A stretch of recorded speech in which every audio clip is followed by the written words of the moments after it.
Hello, Phillipe. Can you hear me? Hey. Hi, we are here once again. Indeed. Indeed. How have you been? How is the traveling? It's been very interesting. A lot of fun, but all kinds of bizarre intersections that have caused the plans to change a lot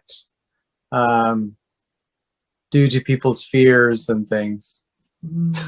I understand. I understand. Maybe I feel the initiator here directly coming because I feel there's some expansion in it when we are confronted with these kinds of challenges. Very much so. Yeah, it has opened the doors for new experiences. Yeah. Okay. Wow.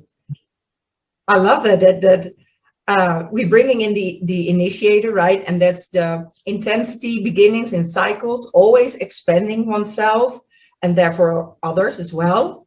And then you traveling and feeling the energy now that you're expressing, well, it's very challenging due to the fears and the confrontations with those different people, different regions that have different perspectives. And wow. I don't know where you would like to start because we already spoken before, and for me it feels so rich. Expansion is so rich, and we are in the gate of enrichment this week as well. So I feel a lot going on. So I invite you just to go ahead and share with us if one would not know the archetype of the initiator, how would you explain it to someone who does not know this from your own lens, from your own life experience? Right.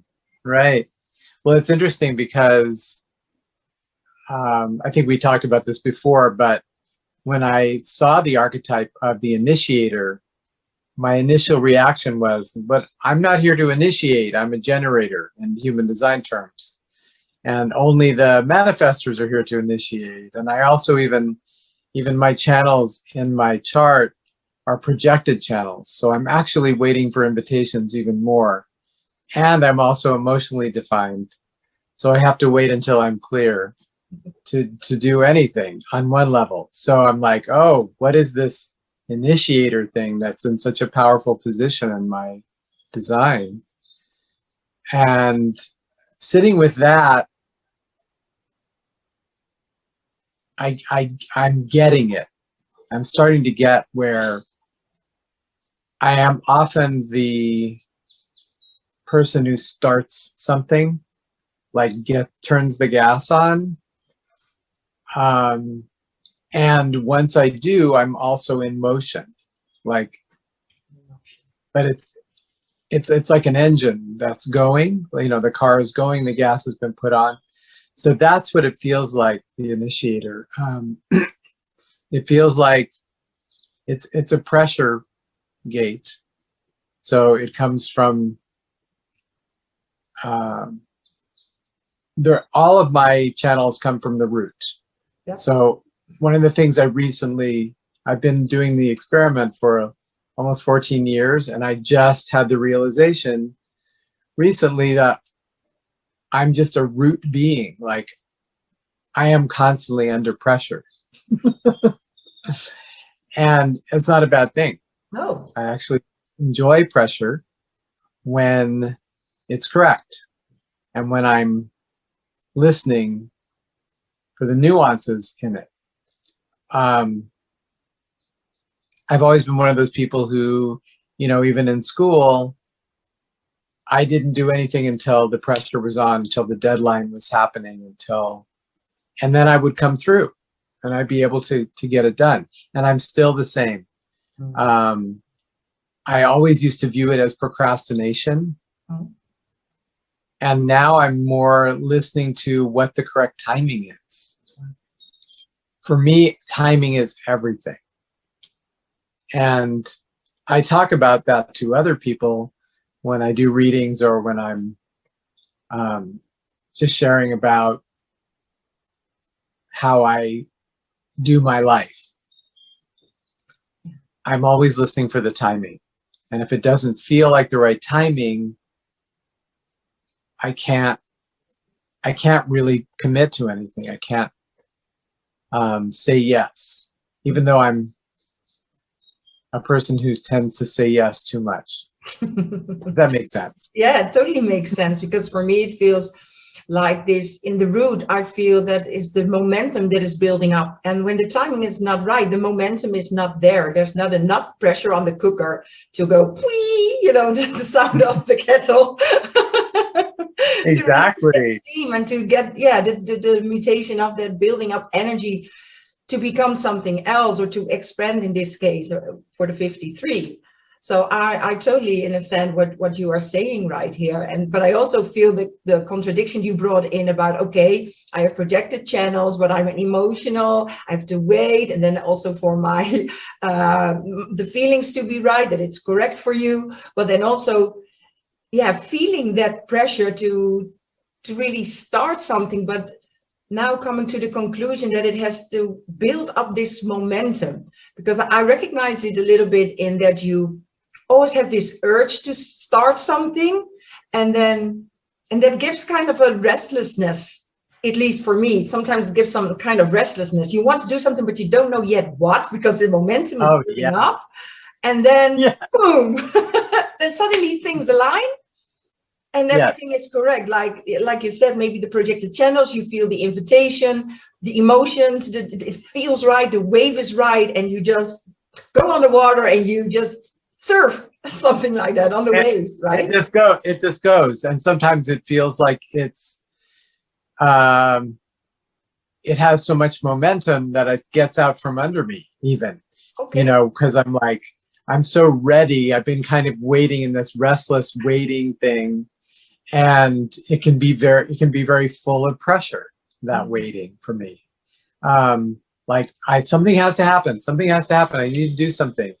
And I have to really allow myself to rest and wait and really enjoy the waiting.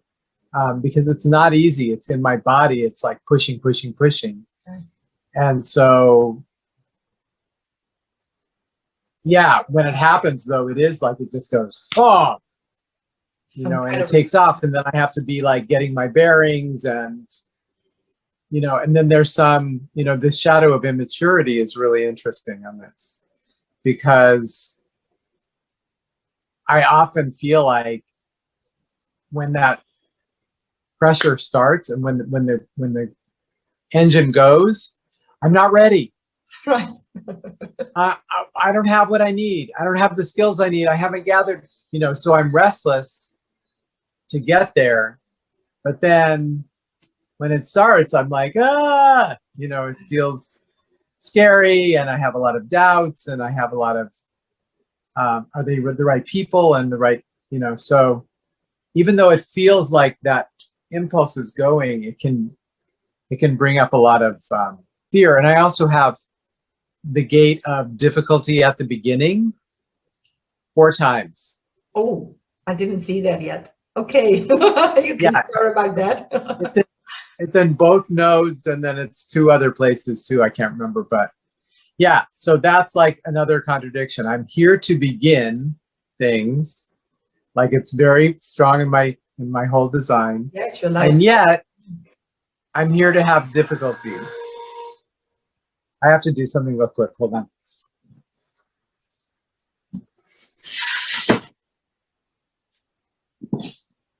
There's a lawnmower outside my window, and I'm like, Yeah, it also feels for me that when you talked about that, the immaturity, it kind of feels like this exciting kid that wants to go do something it has never done before. And then mama says, you have to pack your clothes, you have to protect yourself, or, you know, when it goes skating or something for the first time, you need to wear your helmet and your elbow coverage. And then the child just goes, put on those roller skates and just goes. And then when he falls, I wasn't properly prepared. And then it started something, but it comes back a little bit crying and maybe full of doubt. I can't skate anymore because I will always fall or something like that. Can you relate to that, or am I totally wrong? Oh, no, that totally sounds real. It sounds like, yeah, I mean, because you bring it up in childhood, I'm remembering a lot of those experiences where I'm just running out. I grew up in New York City, and I was on the subways when I was 8 years old by myself, just going out and, start something and go to something and do, yeah, and then crashing and burning a lot. So that was also, as a 6'2", that was in the first trial and error part of my life, which for most 6'2s that I know was like double other people. Right. The trial and error, like doing everything, just running headlong into all kinds of craziness. Yeah, that's the sixth line. And It goes, and it just wants to, already has this vision, and it wants to experiment, it wants to go, and like you, it wants to initiate. So it wants to undergo everything it kind of wants to respond to or feels to respond to, but it's just a child. So it really needs to mature by trial and error before it knows when to initiate something new, a new experience, properly prepared. Read something maybe and listen to other people advice or something like that. Yes. I've had so many lifetimes in my life because they're all, so what in human design is called, my incarnation cross is called the cross of cycles. So it's everything in my chart is about beginnings, middles, and ends. And it's so much. You have the 42. You have the whole channel. And it's, like you said, all comes from the root, and you have both on both sides, the small cipher. So I can't read exactly which one they are, but the cycles, it's the main thing. 3254, and then the 1949 on the other side. So it's very tribal, and it also always has to do with my community and gathering people together and finding the right people. Everything's about, and both of those channels is about finding the right people to support this thing that I'm initiating. Right. And that can be very frustrating as well. Can you share a little bit about that, how that went? Because you already told me in our previous conversation that you have been in communities, and maybe you can share how that initiated. Was it by yourself or by others? How did that work for you, and where did it go wrong, and what did you learn? Okay. Yeah, I was in a spiritual community for 25 years. So my entire on the roof period from 25 about till 49, and following a guru who was, as it turns out, a narcissistic sociopath, and that happens.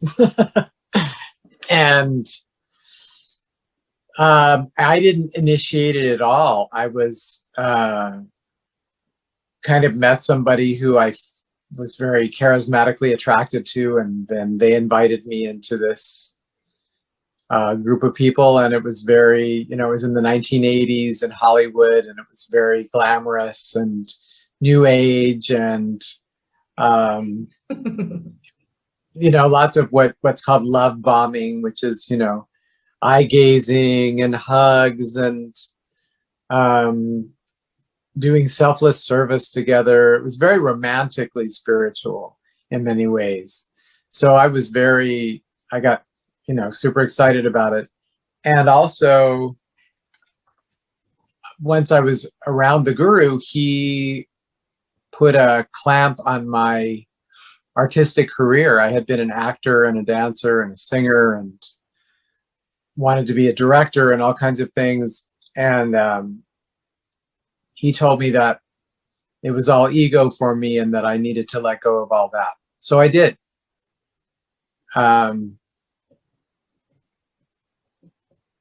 So I'm not sure where I went with that, but I feel an open throat moment. I went off on a tangent. Help me, bring me back. Open head, you just lost it. It just went somewhere. Like, where did it go? Open head, open throat, just like, whoa, whoa, whoa. Luckily, I'm not listening to my open ego center and trying to prove to you that I know what I'm talking about. I know that you know what you're talking about because we talked about it last time. That's true. Like this, we lost the momentum. Maybe we already had it. Yeah, I know. Last time. It's true. So I will listen to you. I asked you, you entered the community because a lot of in your chart is about community, and then I asked you how the initiator worked in that. A question came up for me when you first started is when you look back and you look back at the way you responded to that invitation. Did you enter it correctly or not? Because one of the 53 is to initiate if you, okay, so we've got a perfect example for not responding correctly with the initiator. Yeah, so the initiating, being invited, the first night that I went to this satsang and met this guru and had this very high experience. I got very high. And I went back to my then partner and I said, this is a dangerous thing. This person is somehow a little evil and it's scary to me. And he was like, well, okay, well, don't go back. And I went back. Why did you go back? My spleen said no, my defined spleen. I knew, I hit. But there was a lot of it that was very seductive for me. And I have a totally open G center. So it's all about, being with the right people and I was really looking for my tribe. I was around a lot of people who were doing a lot of drugs and really being very, they're very cynical. They were a bunch of artists and I was tired of them and I was tired of my partner. And I didn't feel like I could escape from the relationship, which was very codependent. I took it, I was looking for my tribe. And so my not self said, okay, this is the tribe. There's a lot of love here. There's a lot of, these people are conscious, they're awake, they're working on themselves. They're not what looked like the other people seemed to be very stuck. And my life felt very stuck. So I took this as it felt like an invitation into something more, into expansion, really. And I felt very like a child in that world. So it felt like a way into, and what's interesting is, nothing is black and white. So there was a lot of growth and a lot of mastery that took place in those 25 years. Yeah. It wasn't all bad, as life is, it has lots of different textures and colors. So it was in many ways a perfect thing for me to go on the roof in this place. I felt very taken care of. I felt very secure. I learned, I had a new career given to me very shortly after, and I became a hypnotherapist and then did past life regressions and all kinds of things. And by the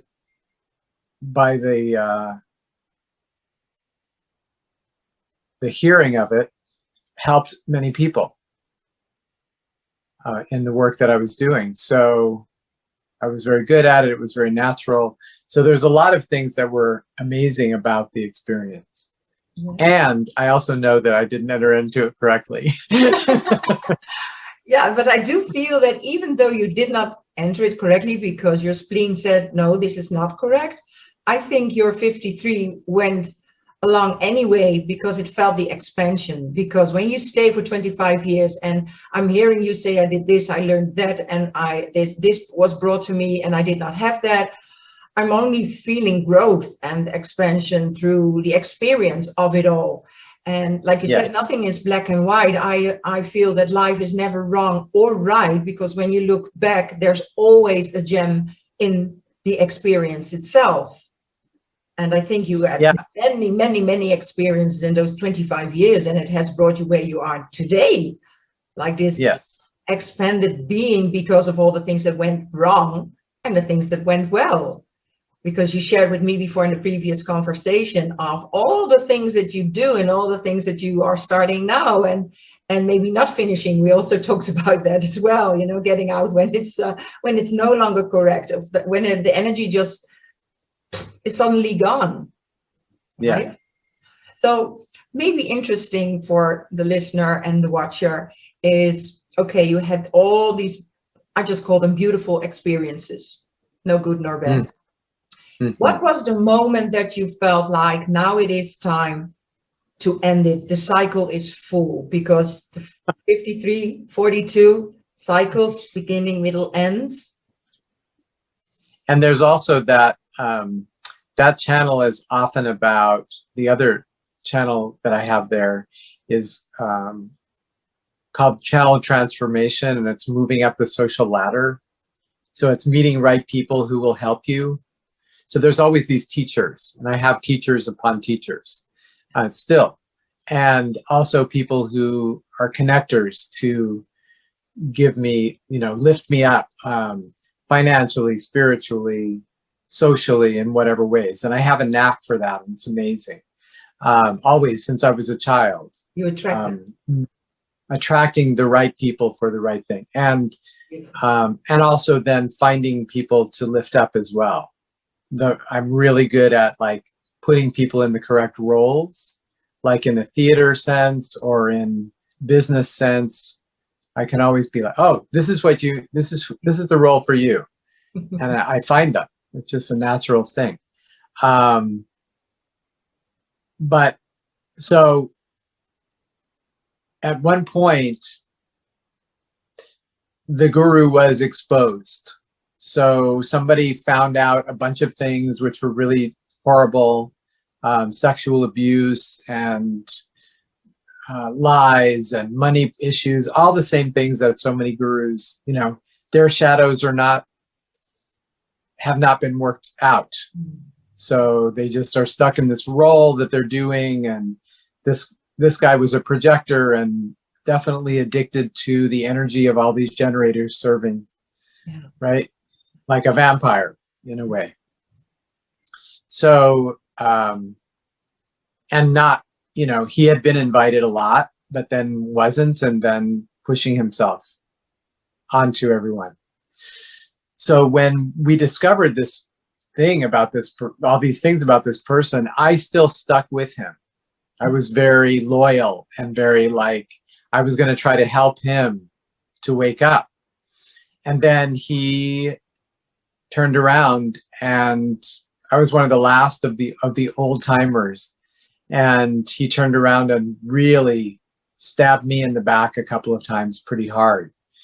And that's what it took for me to wake up. My 1949 came into full, like, you know, you cross me one too many times and you're gone, you know, you're out. And so I had this great realization, like this dark night of the soul. My whole body was churning and and I woke up and bought a ticket to get out of there where we were in Hawaii. And I confronted him and saw him for who he was. He was no longer my master or my guru. He was just a pathetic being who was very lost. And with that realization and that confrontation, it was a very solid end to the entire relationship and the entire relationship with the whole thing. So I started my life completely anew at 49 years old, knew everything. And I also, which is an interesting thing, 6-2s apparently do this often. I went back to the first section and got the goods from there and started with that. You got the gems Like out. what I had learned. You're right. Mhm. You got the gems out to start. Yes. Well, that sounds perfect. That sounds part Yeah, of the whole being of the whole cycle is to get the gems and to start something completely new. And you're saying at 49, so being a 6-2, I also feel around your Chiron return. yes. And then a new cycle begins. So how Yes. did that go? What did you do? Oh, amazing. So I went traveling. I went back to do some acting and loved it, and took some classes at various things. And then I went to Burning Man, which blew me away because I realized that the world had gone on while I was in this bubble, that other people were expanding and evolving, not just me and my little group of, in our hierarchy of specialness, that we were so awake and advanced and all that. And that people were doing creative work in the world on so many different levels. And so it was so expansive. Right. Yeah, it's so funny. As I'm talking today, I keep feeling that expansion is my greatest love. Like, I love to experience expansion, and it doesn't matter in what way or in what avenue or anything. It's just as long as such you expand. Yeah, it's so satisfying, and we talked about that. The word correct is such an odd thing because it carries a connotation of good versus bad, but it just feels like, I always think of it as in the flow, or like in the Tao. That's the kind of way that generators work, is in this flow of existence. Yeah. And if it's correct, it's happening, and you're awake to it and experiencing it, and it's very satisfying. Yeah, it sounds like when you're expanded enough, so you're getting in this, you've got these phases like a baby and then a teenager and then being a beginning adult, and then being the adult, you have expanded enough to become so awake and aware that you come in this onward going flow, like a train that is starting, and then you just pull on. And then sometimes it reaches a town and it stops, and you get off the train. And you get something to drink and stretch your feet and meet some other people on the train station, and then exactly. Yeah. And then maybe at those people on the train station say, "Oh, you want to stay here hang out for a while and do some art or something?" And I'll do that, and then maybe get on a plane to go somewhere else instead of being on that train. So it's just being so ever evolving. Yeah, and also just so open to respond, really, to respond to what life is presenting me. And it's so easy to get into an agenda or get into like a thing that can make us feel safe about this is what's going to happen. When we left on our trip, I was like, I really would like to have some unexpected surprises in our trip. That's one of the things I wanted from this trip that we're taking. And so, halfway through our journey here in Provincetown, the people we were staying with said, "We don't feel comfortable with you staying with us anymore because of the amount of people that you're interacting with in life, and because of their COVID status kind of like experience, and they're older." And so it was understandable. And it was also, I immediately went to my core wound of rejection and felt like I was being shoved out, like that was the dramatic thing. Like, oh, I'm being rejected because I'm not good. I'm, somehow I'm bad because of the way I behave or how I'm being or something. But then, after about an hour of sitting with that, I was like, oh no, this is another opportunity for expansion. This is something else can happen. And so we found a place to stay that is actually better than their house, even though that was free. You know, we were staying somewhere for free, and now we had to come up with some money, which is a whole thing, and expand. And you know what? More money came through. Wow. And then some, because that's what superabundance is. Right. I loved it how you just yeah, I mean, it's not so much, you know, superabundance is, according to Richard, I guess, not so much about the material plane. At the same time, it's reflected, you know, it's reflected in the I've always been a person who's like, just has enough, and the universe always provides exactly what I need. Like, I'll be like, okay, I'm taking a course in dance composition right now. That's an online, with this woman that I love, that I've taken class with before. And it just popped up on my video screen, this invitation to do this. And I was like, oh my God, this sounds exactly what I want right now. Yes, oh my God, it's $400. How am I going to do that right now? We're going on this trip. That's costing everything. I don't know, but I feel like I have to say yes. So I said yes. The next day, I'm going through my clothes to pack with me, to take with me on the trip.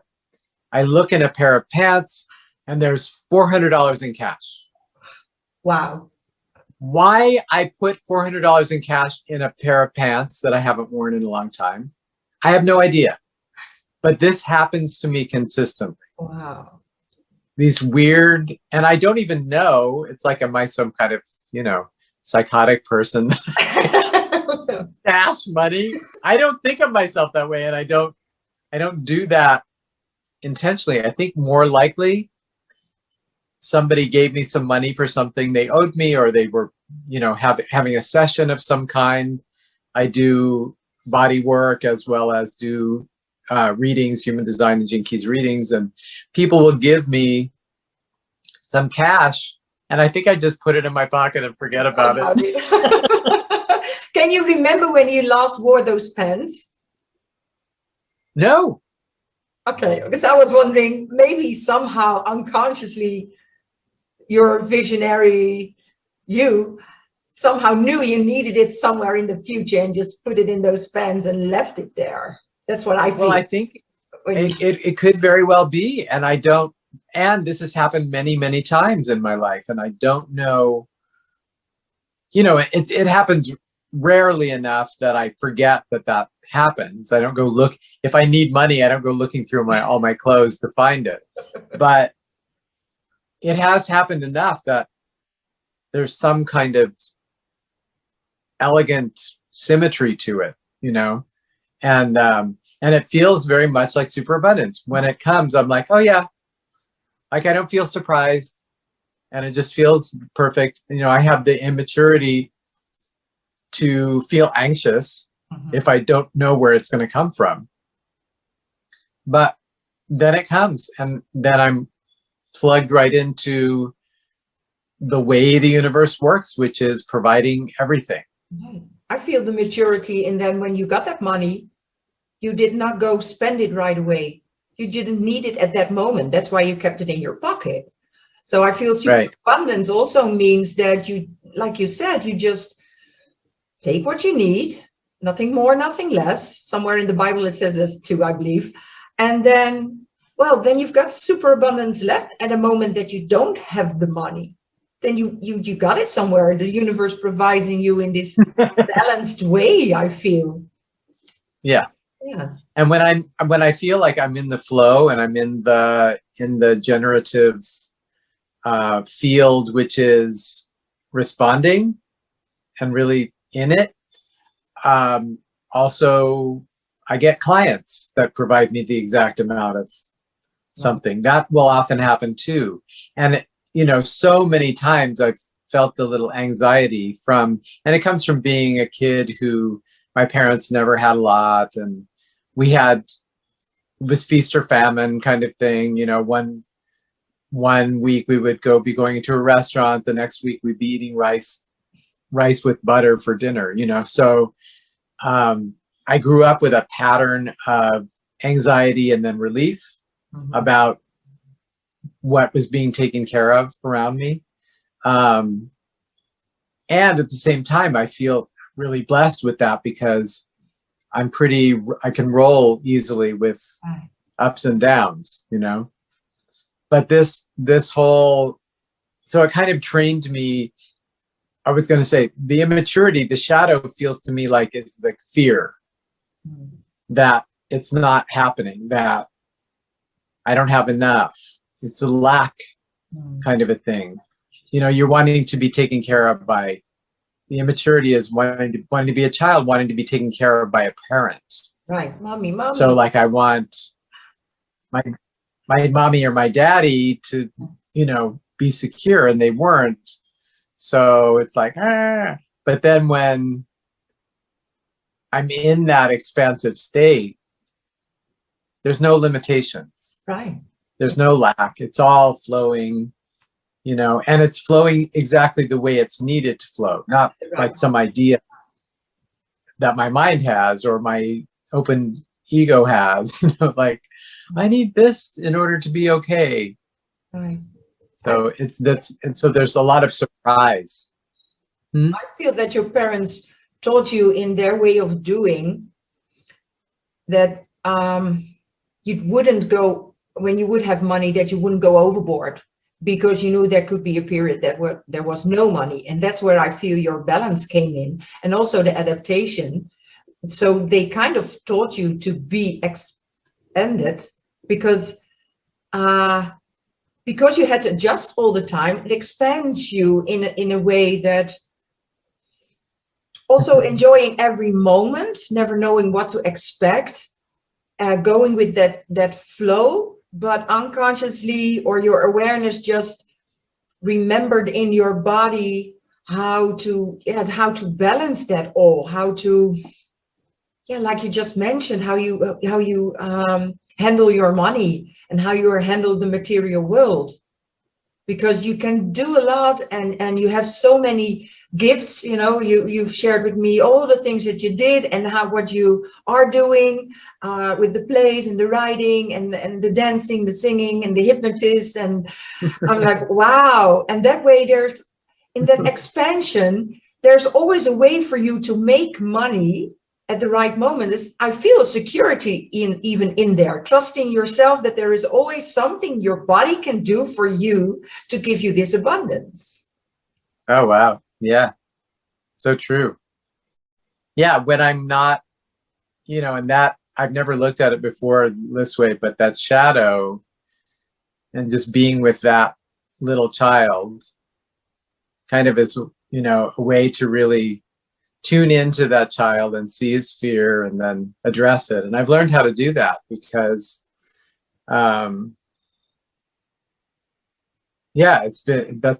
it's been necessary to be with that fear and that lack and all of that, and in order to make way for the expansion to happen. So really sitting in with it. Do you feel has been great. Do you feel that what comes up for me? Is I feel kind of in that immaturity when you talk about the inner child. We all have this inner child. And when you talk about that, I feel the 53 is like this mother and father that will take care of that child. So you're kind of parenting yourself to the maturity. Yes, that feels very real. Yeah. And the interesting thing is, so many of us became, especially sixth line, we became adults very quickly, very early. Yeah. We had to take care of ourselves and be responsible for ourselves. We could see this bigger picture. We could see, you know, I was kind of parenting my parents and my sister. Yeah. And so I also was taking care of myself. So in relationship to that inner child, I've had to learn how to be my own parent, Right, that's what I meant. Yeah. and not have the child being my parent. Right. Like the child trying to parent himself. So it's been this really interesting thing to like break that apart. And a lot of this work with Gene Keys and human design has really helped that, so that the adult self can parent the inner child, like you said. And that's very much the 53, like being the initiator, Right. starting the cycle of feeling clear, Yeah. to expand when it's right. And what is needed maybe at that moment in time. Yes. I also feel. Yeah. Because it's going to, especially in the cycle, it's going from one level to the next level, and you can only start anew when you're ready for it. So it's kind of a preparation for the next leap, for the next edge, or yeah. Well, and I also can't, with that channel of maturation, I'm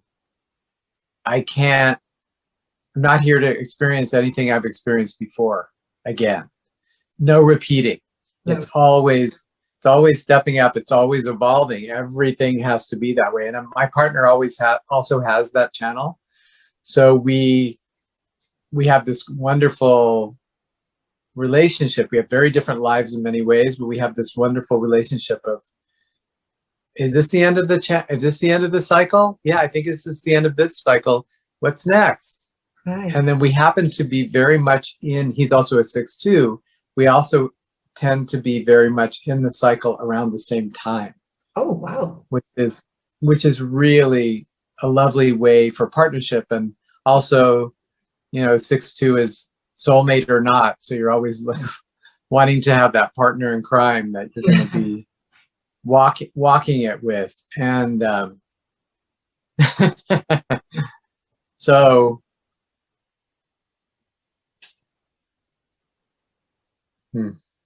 I think it's very interesting that what I kind of feel when you talk about you two is like when you have these two superpowers together, and then when you go to these cycles both together, it almost feels like as I don't know what the English word is, but you got this fast train from the Netherlands to France, and it goes 200 kilometers an hour.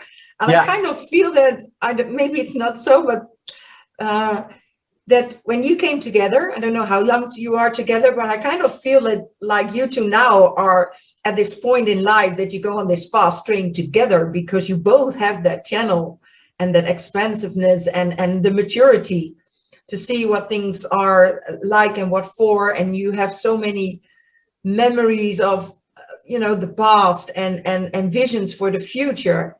And I can't even explain what's all going on now inside of me when I'm thinking of you both. But maybe you can share a little bit about that. Maybe. Yeah. It's true. It's kind of been a really magical experience. I had never had a really good adult relationship in my life. A lot of codependency, a lot of imbalance, a lot of beginning an incorrect cycle that lasted 7 years, or with the guru 25 years, and other people within that. So I met Max a year after I left the group, and he had been doing human design for a few months, and I had just met human design like a month before we met. And then we were introduced by someone, friend of ours who's a projector, and then the first date we had, really, we were among a bunch of people doing human design. Wow. So we began our relationship with that. And so it was definitely entered into correctly. It felt like, this is, and without a bunch of dreams, not a bunch of romance, it was a partnership of some kind that just fell together. We have 7 and 2 work to do relationship, so we do a lot of work together, and we're always working on our relationship at the same time. But we are also like he calls it task companions. So we are often like involved in different projects that we work on together. We wrote a play together. We built a house together. We built a community. We live with 4 or 5 other people at any given time. And there's a lot of different things that we do, but it feels very much like that. We just like to take these, we come to the end of a cycle and then we just like leap forward into some kind of new experience. And yeah, we're always like, so how's it going for you with me? Because there isn't a forever. You know, we're both so aware that there are many, many cycles of life. We've had so many lifetimes, each one of us. And so much wisdom now that we can pass on and share when it's invited. So we have a lot of younger folks around us. We have especially a lot of manifestors that we attract to us, and mostly non-energy types. I have like maybe 12 projector friends in Asheville, 5 or 6 manifestor friends, 4 reflector friends, and they all come to us for good energy. Yeah, I think mature Right. energy, it feels something you want to be with. Yeah. Yeah. Yeah. And so it's great. And then as long as I'm not, pardon me? It feels to me like you are the lived wisdom, you know, the 6-2 and then the 53 being your life's work. Yeah, the lived wisdom. And when you radiate that out, I totally understand why that attracts those beings, because they can expand by your sharings, by your lifting up on your energy even. Yeah. And it's interesting because my main issue with that has been this open ego, open G center thing, which wants credit for it. Yeah, so that I can put it in my bank so that I can be good enough, you know, somehow be okay. Like, so it's really interesting. I don't know which shadow that is exactly. Maybe I have a greed shadow in my, in that too, because it's the ascension. I think it's the 50, maybe the 54 or no? 54. Yeah, that's the 54 is the greed. I had to look close. And so I don't have my glasses on. Yeah. So it wants, you know, all the goodies, like it's not enough necessarily to be the wise elder that people come to, and then, you know, you get to watch them grow, and which happens all the time. But now I want like somebody to put me on a pedestal in marble or something. I don't know. Well, I think you want them to be grateful, and you want to feel that gratefulness.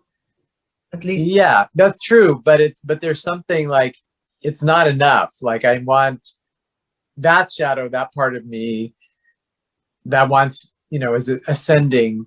It can get caught in like, oh, you know, why aren't you thanking me enough? Like, why aren't you grateful enough? You know, what is enough thanking? Maybe it's something to think about. I love it that you bring that up, because I think in some shape or form, this shadow comes up for all of us, because I do believe that human beings all want validation of their existence. They all want to be thanked for the thing that they give, because that's the receiving part. And when you don't get that, there's always this, you know, but then when you think about it, really contemplate of what would be satisfying for me, what is enough gratefulness. And sometimes it even feels that it differs per person, or the thing that you did for the person, because sometimes without anything coming back. I don't know why that is, yet then you don't feel anything. And some people, you feel like they don't even say thank you. You get, you know, a little nasty. Yeah. and what I've noticed is really, if I'm just in myself, it's always perfect what they give, you know, and I receive it. I can just openly receive it, and it's just, you know, it is a validation, which just helps me to go in that place more. But it's not so that I can feel, because I need to feel okay or validated to be satisfied, because it's kind of opposite. If I'm satisfied, I'm satisfied, and people do give me a lot of gratitude. It's only what I'm saying is like when they don't, I can get like, oh, like you said, Yeah. what, and I recently had a meeting with some people on a project that they were interested in, which I carry a certain amount of knowledge. So this man is really investigating this theater company in New York in the 1960s that was the first off-Broadway avant-garde theater, and it was all mostly gay men, and a lot of famous playwrights came out of it and other people. And so I know about this because I knew somebody who was part of it, and I've heard a lot of stories, and this one guy wants to make a documentary about it. He's an acquaintance of mine. So we had this three-way call, and I'm talking, and all this. They know each other better, and they have money and prestige and show business or whatever. And so they're talking, and I'm giving them all this information on these ideas about what I think we could do with it and connections to people. And they're like, at the end, and they're getting all excited at the end, they're started talking about different people they can pull in and everything. And at the end of the conversation, they're like, okay, so it was great to talk to you, Phillipe. At some point we may reach out to you again for some more information. And I was thinking, like, maybe the three of us are going to make this film together. Right. That's how I'm feeling. Yeah, that's how you went in. But they just totally took all my free enthusiasm and information and connections and everything. Yeah. And just was like, you were and this kind of things happen. Of your wisdom. That's how I feel. You brought your initiative. What's interesting is I don't feel, now I'm at a place where I don't feel like victimized. I don't feel taken advantage of. It was more like I was witnessing this thing that has happened to me more than once. And so my radiance is expectation, non-attachment, celebration. And this has been one of the most important for me as well. At some point, we'll talk about that more. But so I just went into that detached experience and saw the movie going. And then I felt, actually, at the end, I felt good. I felt like, okay, they can have all this. I don't own any of it. They can have all of this. They can do, may they be prosperous, in their, maybe that great. Maybe they get to make this fabulous movie and it helps people and it awakens people in different ways or whatever, or enjoyment. And if I'm part of it, cool. Great. Yeah. But it also may not be correct for me to be part of it. Right. I don't know that just because I had all this information and enthusiasm and expansion, really bringing expansion into it. Because I was saying, well, you know people, because I know who they know. And I'm like, people, you could turn this into a TV series for HBO. It would be so good. And this and this and this. And they're like, wow, I never thought of that. Right. Right. So I'm bringing this expansion to them, and it's really none of my business. Oh. The information, they just weren't inviting me into it, and they might change their mind. I don't know. Yeah. But what I feel in it, and because I have contemplated the 53, because of this project, of course, right now, and me having the 53 as well in my Saturn.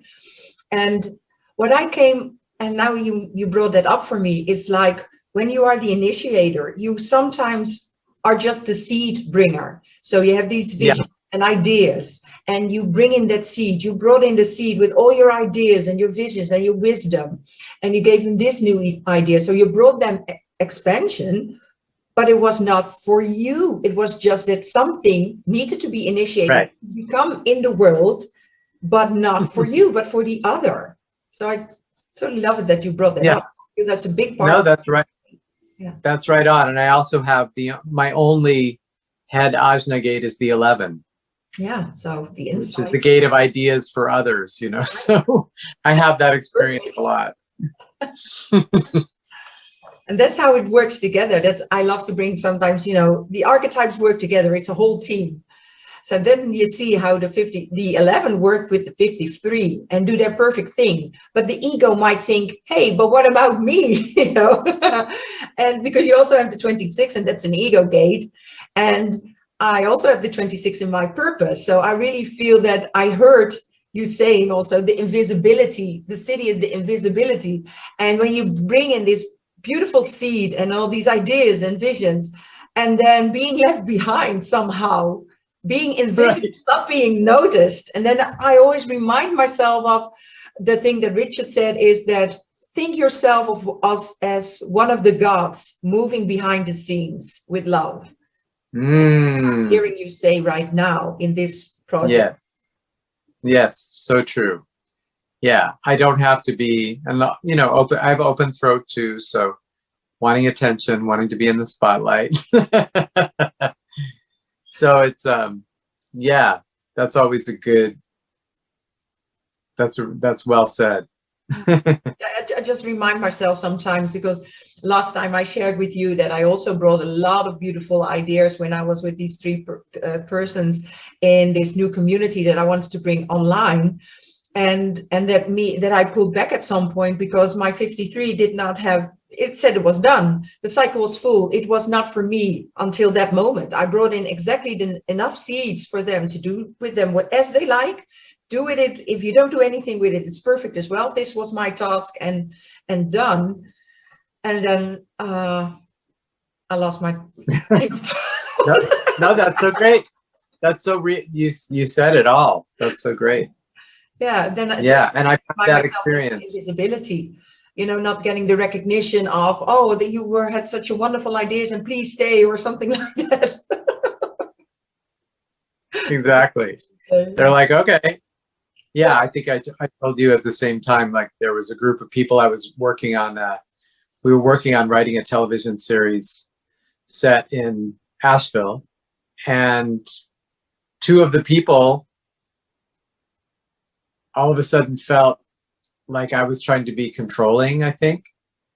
So they developed their own ideas about what they were going to do. They were like, I'm just going to write, we're just going to turn the episodes we wrote into like a short film and just make it on our own. And so me and the other woman involved, we were like shocked and like, oh, okay, you're going to go do that. All right, well, we'll see what we're going to do with what we're going to do. So we ended up deciding to make 2 short films as well. And the people that left went on to other projects. They just left it all behind. So we're actually making the short films. Yeah, so ironically, the thing that they were going to do and split us all up ended up being ours. Right. So interesting. Like, but for a while we were like, why are they doing this? You know, what, you know, the whole thing, this is our group and it was so good and blah, blah, blah. Yeah. So, but it ended up them actually moving away from the project helped us to go forward.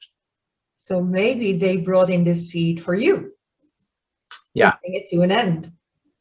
Yeah. Although it was my initiation, the beginning. Yeah. But then, exactly. But they then brought in the middle, and then you can bring it to an end with your team. Exactly. Yeah. Wonderful. Wonderful. Yeah. I feel so much wisdom in you that I'm thinking of so many things I want to ask, but we're already on an hour. Okay. But I would love to talk to you once again, because you just initiated something in me on maybe something new for the future, because you brought in the relationship. And me and my partner are 4/6. And, we have the channel of maturity. So I have the 53, he has the 42. Although I get my 42 in my Chiron, so I'm getting there. But when we talked about, I want to do this, like this building, the maturity is building step-by-step progress and development of the self. And I feel that we are doing that in our relationship. So what I feel like this little seed planted in me now is that it would be wonderful if we could have like these interviews of conversations with couples. Yes. And share how would that work, when you both know your design, and when you get to know the design of your partner, and then the struggles that you have in the beginning, most of the time when you get to know somebody, and then somehow the butterflies a little bit go away, and then it has to turn into love, right? and then so, okay, these things I do not like, and these things do I not like. But sometimes you don't like things because you still have a wound inside of yourself that needs to be healed, right? And I also feel the 53 has something to do with the maturity, that healing of those wounds of the ego, or the wounds of humanity, or whatever is inside of you by your open centers, or even by your design that was given ancestral.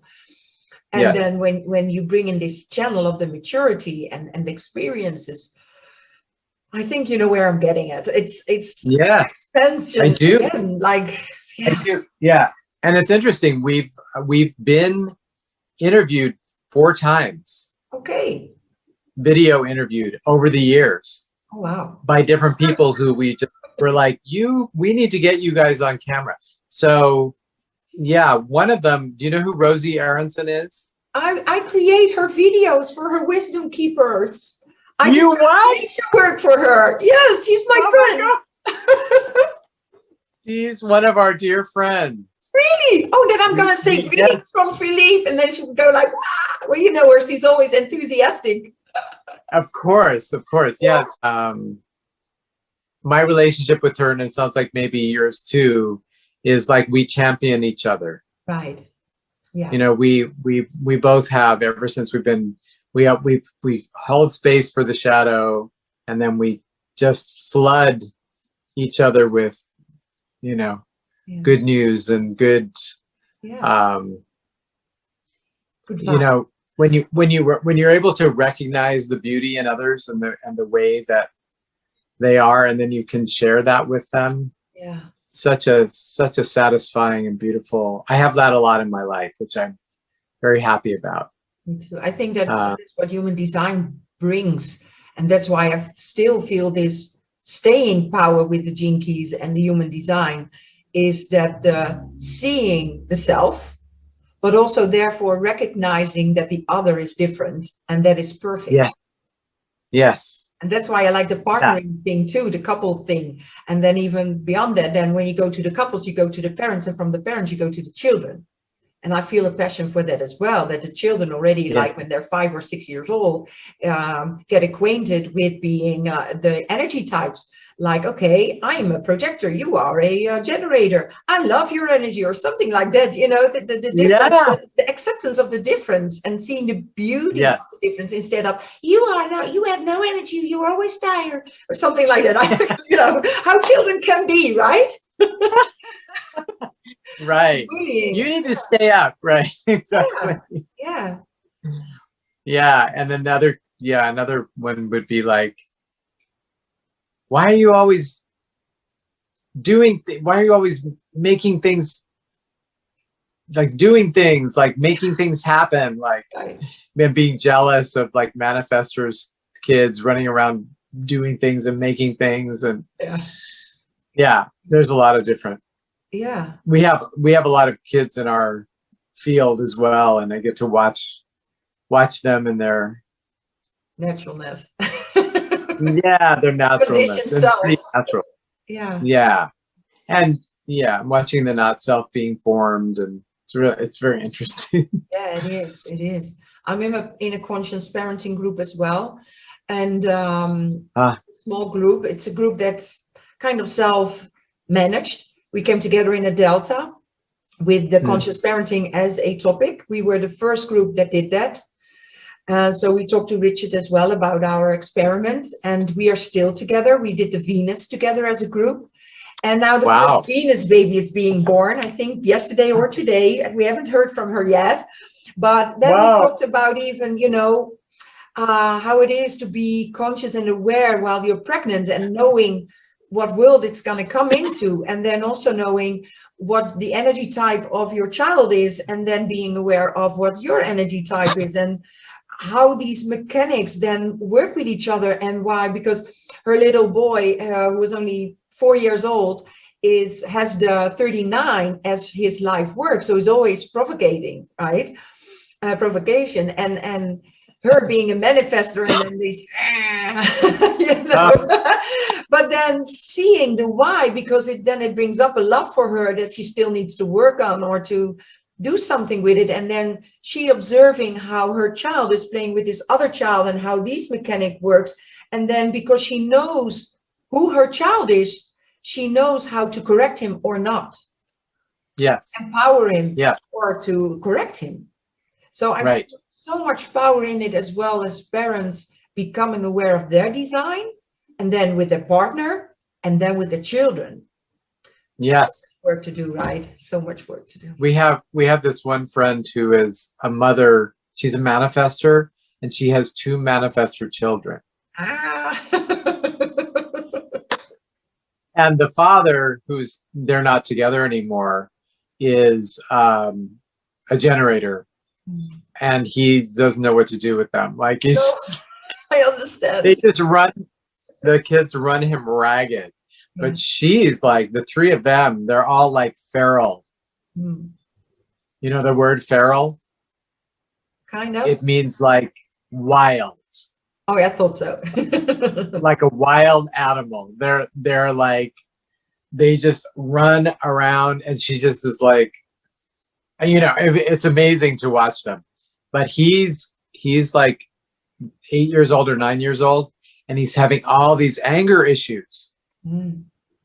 This little manifester boy, like hurting people and beating people up, and like calling them names, doing all these things. And it's been really interesting for her to look at that through the lens and see where she's, you know, where it comes from. What's really going on? What's really going on? He doesn't want to say, you know, he doesn't want to inform already. He's like, that's holding it in. Yeah. So I find it really fascinating too. And I have a very good friend who's a projector, and her little boy has a totally open G center like mine. And so when we meet, he's 7, I think. When we meet and play, it's so interesting to really let myself go in that playfulness of like no identity and being anybody and playing all the different characters. So we do that together, and he just loves it, you know, because he gets to be him. He gets to be all the things, you know, rather than just trying to be somebody that he's supposed to fit into, you know, some character. So there's so much to explore with that. So I'm sure we'll stay in contact then. Yes. Please. Back to the 53. Is there anything you feel like you have not mentioned yet, or something that comes up for you right now that the 53 wants to share with all of us, that will bring even more expansion, or bring some tips for the immaturity, for the people who just got into human design or gene keys, something to lift them up and to help them on their way? Is there anything that comes up for you? Please share.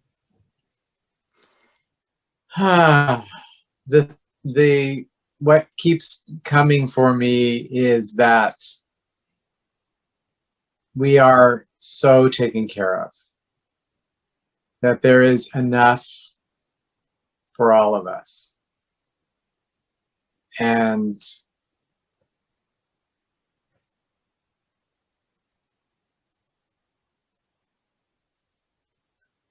I keep feeling like the ocean, this vast ocean, and these little waves coming and going,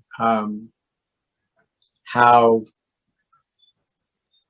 expansive the ocean, it covers the whole planet. And something about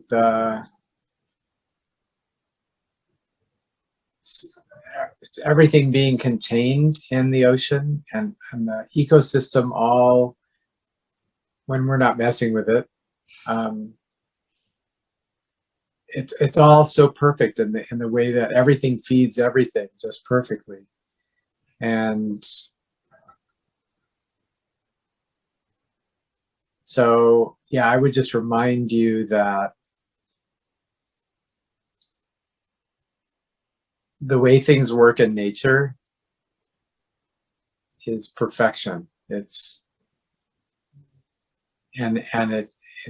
endlessly taking care of us, loving us, nurturing us, nourishing us. And something I read recently about this is that slowing down is a really big part of being in the flow of this gene key. And that when we slow down enough, we receive. We can see what's in front of us, what's all around us, and we can experience it, immerse ourselves in it, get lost in it, and be nourished, be fed, be taken care of, loved. I'm losing your video. Yeah, I just got a call, so it interrupted that. Sorry. No problem. Interrupted the transmission. But I receive it. I feel when you talk those words, I feel the superabundance that you're meaning, because in the ocean, you have the fish life, you have the plant life, you've got the oxygen, you got the water, you got the earth. And it's always moving. Yeah. You don't have to do anything. It's always moving. And that's why the slowing down until the storm comes and it moves it just a little bit faster, you know. And then when the storm lays down again, the water just flows and it goes as it's supposed to go. That's what I received from your transmission before it was interrupted. That's all right. It was just a wave crashing. Yeah, I think it was. And it crashed and then it went away. Yeah. It keeps happening. Yeah. There's a saying that life always succeeds. True. It always finds a way. Bless you. It's just the way existence, creation, it's how it keeps going on, and we're always afraid that things are dying or ending. And they're Bless just you doing again. They just, I hear the cycle in it. It's starting, yeah, and beginning again. I always say, when I die, I go back to the ground and I fertilize the ground with my ashes or with my flesh, whatever you want to call it. yes. And that's the Yes. circle of life. And I feel that really deeply with the 53 and with your 42. It's the beginning and endings of life, right? Very much so. And I have a lot of experience with that, being around births, being around deaths. I've been fortunate enough to be at many deaths where people were transitioning, passing, ending the cycle, and then moving on. It's a natural attraction with that. Wow. I feel a whole new topic coming up because now I want to know more about that. Yeah. Because I can talk to you for hours. Oh yes. Yeah, me too. Thank you. But we'll do it another time. But for now, Yes, I really, really want to thank you for your wisdom, your enthusiasm, your openness, your warm heart, and Great. trip. Thank you so much for doing this. Thank you so much for being so open and enthusiastic and wise in the way that you do this work that you're doing, and that I feel like it could really reach a lot of people. So that is And you're such a graceful interviewer and delightful. Thank you. My evolution is the 22nd gene key. Maybe that's what you're feeling. It's the graciousness. Yes, I think so. Very much so. Thank you so much. Thank you so much. Have a great journey with all the new challenges and the new interactions. And I'm sure we'll talk soon whenever the timing is right. Okay. Yes? Yes, exactly. Thank you.